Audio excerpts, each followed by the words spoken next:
Hi අද අපි බලන්නේ කරකර ගාන චිප්ස් වර්ගයක්. ඒක අලු කෙසෙල් වලින් හදුවොත් කොහොමද කියලා බලමු. අද මම අලු කෙසෙල් 4ක් විතර ගත්තා.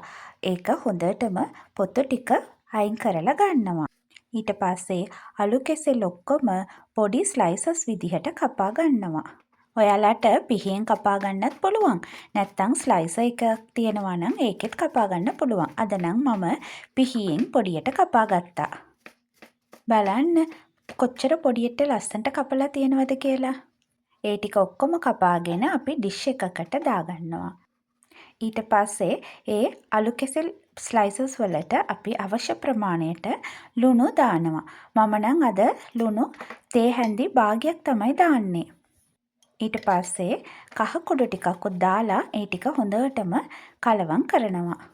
ලුණු එහෙම ගොඩාක් දාගන්න හොඳ නැහැ. මෙච්චර අලු කෙසෙල් 4කටම මම තේ හැඳි භාගයක් විතර තමයි දාන්නේ. ඒක හොඳටම ඇති වෙනවා. හොඳටම ඒ අලු කෙසෙල් එකයි ලුණු එකයි කහ කුඩු එකයි මික්ස් කරලා ටික වෙලාවක් තියනවා. ගොඩාක් වෙලා තියන්න අවශ්‍ය නැහැ.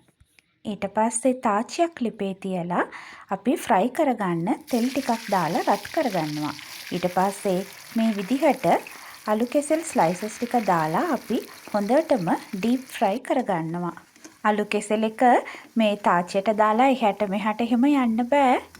අපි ලිප ළඟම ඉඳලා බලාගෙන ඉන්න ඕනේ. ටිකක් හැඳි ගාගෙන ඉන්න ඕනේ. නැත්තම් යට ටික කර වෙනවා. සමහර වෙලාවට ඉක්මනටම කර වෙන වෙලාවල් තියෙනවා. නිසා හොඳට අවධානයෙන් බලාගෙන ඉන්න වෙනවා. මේ වගේ තෙලේ හැඳි ගාගෙනම ඉන්න ඕනේ. විනාඩි 3ක් 4ක් යනකොට මේ අලු කෙසෙල් ස්ලයිසස් ඔක්කොම හොඳටම ෆ්‍රයි වෙලා එනවා. මේ අලු කෙසෙල් බදිනකොට ලිප සාමාන්‍යයෙන් මීඩියම් ෆ්ලේම් එකේම තියන්න ඕනේ. නැත්තම් වැඩි වුණොත් එහෙම ඉක්මනට කර වෙනවා. බලන්නකෝ අපේ අලු කෙසෙල් එක කොච්චර ලස්සනයිද කියලා. බලනකොටම ක්‍රිස්පි ගතිය පේනව නේද?